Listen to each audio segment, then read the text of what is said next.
Hey guys, my name is Haley, and we're going to be filming my wrap up of the books I read in January. I don't promise wrap ups every single month. I also often will go like 2 or 3 months, so just giving you a heads up, but this one actually might be on time, so I think we're doing well in 2026. Not mentally, but preferably actually doing the goals that I set out to do. We're going to try to do that one. Yeah, the first book that I read in the month of January and in 2026 was The Evangelicals by Sarah McCammon. This was a book about religious trauma and a lot of people that came out of evangelical spaces and sharing their stories. I read a lot of these. I will have a recommendation of books on Christian nationalism. This will be in it. I also am probably not going to give a huge explanation on any of these books unless I have a lot to say. But yes, I really enjoyed this. I gave this 4 stars because people telling their stories about religious trauma is very important to me as somebody with religious trauma. Next up, I read The Woods All Black by Lee Mandela. This was a short little horror novella, and it was about a trans, I believe the character is trans, one of the main characters. I think both of them are actually. This was so good. I've heard people recommend this book for several years now, I feel like. Maybe it hasn't been out that long. I've also heard really good things about this author.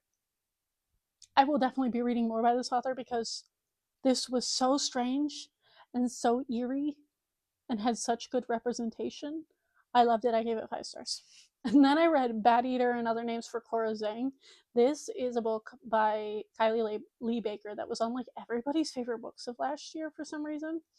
And I was like, okay, I gotta check that one out. It is a pandemic book. That was the only thing I knew about it going in. And this deals with so much racism, not only from the pandemic, but just in general. But it also has this really weird like mystery going throughout it, and it has not left my brain. And I read it weeks ago at this point. So here's holding out to see if that ends up making my favorite books of the year because it was fantastic. I gave it 5 stars. It was a very, very well done pandemic horror novel. And then I read Dying of Whiteness by Jonathan M. Metzl. This was a story about, not even a story, it's a nonfiction book based on the American South that does deep dives into Missouri, Tennessee, and I believe the third one was Kansas. And in Missouri, it is talking about gun culture and why people think guns are like incredibly necessary to their life, which made me write down a bunch of notes that I might turn into a video later because I have opinions on that. Tennessee was more based on, I'm trying to remember. Hold on, let me check my notes. I know I have notes on this. Dang it, I can't remember what the Tennessee one was based on, but I know Kansas was based on schooling, which I found very interesting, and how their infrastructure and their like educational system has kind of gone to shit since the Republicans have gotten into office there. And obviously a lot of stories have been coming out of Kansas in the current regime that we are in America, and this book made me take down like 2 pages of notes that I might turn into a video. The video title I'm currently working with is Gun Culture, Racism, and Imagined Threats. I do think Tennessee was about racism in general. Oh, that one was about healthcare. I do remember.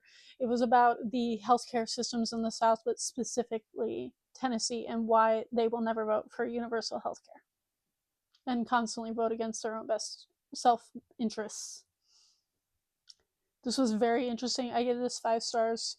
If I can figure out how to formulate the thoughts that I have in my head about this book, I will make its own video about it. So let me know if you would like to see that. And then I read The First to Die at the End by Adam Silvera. I read They Both Die at the End last June for Pride Month.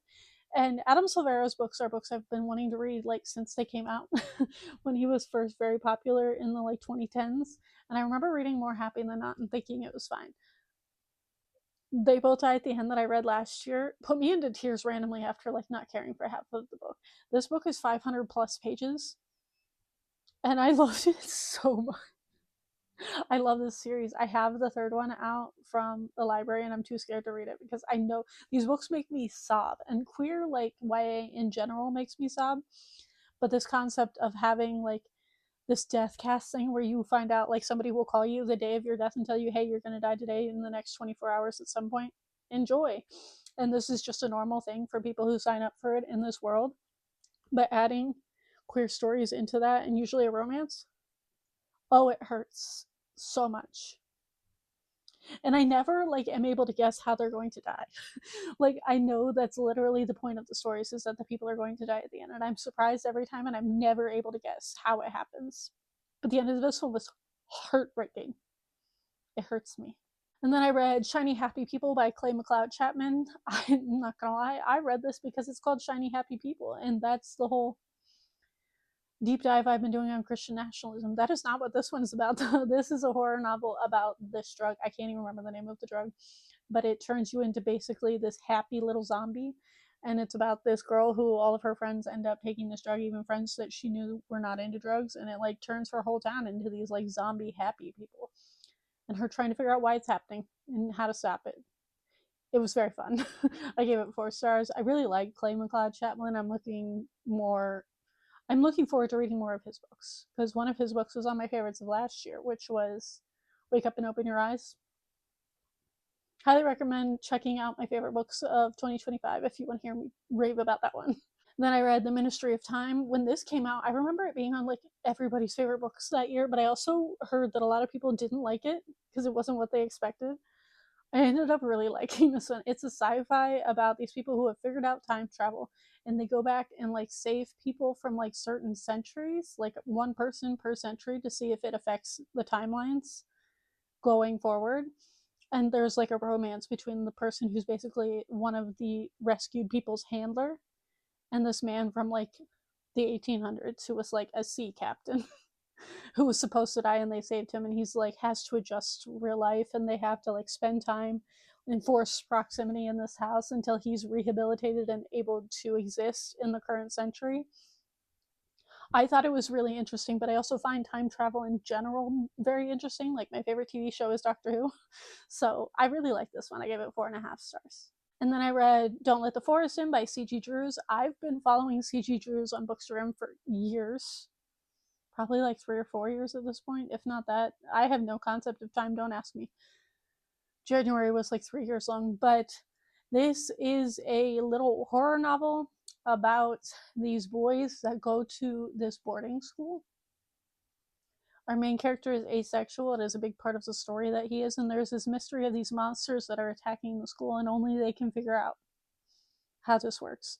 The twist ending of this got me, so I will give C.G. Drews credit for that, and their writing is so beautiful, so I'm really looking forward to reading their other novels. I know they have at least one other that is out right now, so I'll probably read that one soon. And then the last book that I read recently was The Martian. I just finished this like not even a day or two ago.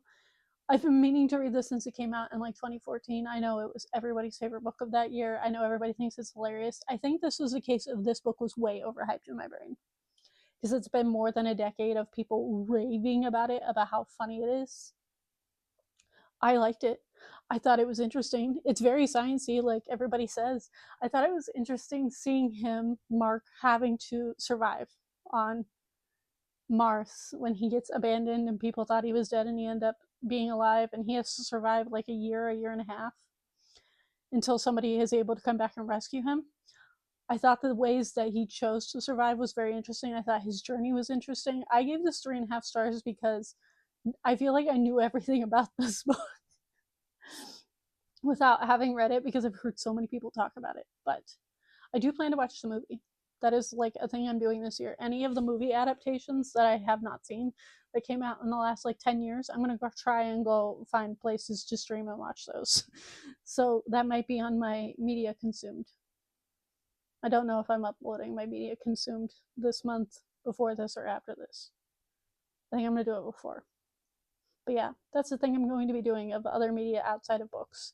So you will probably see me review a lot of book adaptations that I've missed in the last 10 years because I don't watch movies. I rarely watch them. But yeah, those are the 9 books that I read in January. I've been saying that my goal is to watch other content other than just reading books. So, like podcasts, movies, anything of that nature, musicals, even when I go and see them. And so the reading might be a little slower this year. I know 9 books is not slow for a lot of people, but as for me, who has read easily 20 books in a month, this is somewhat slow for me.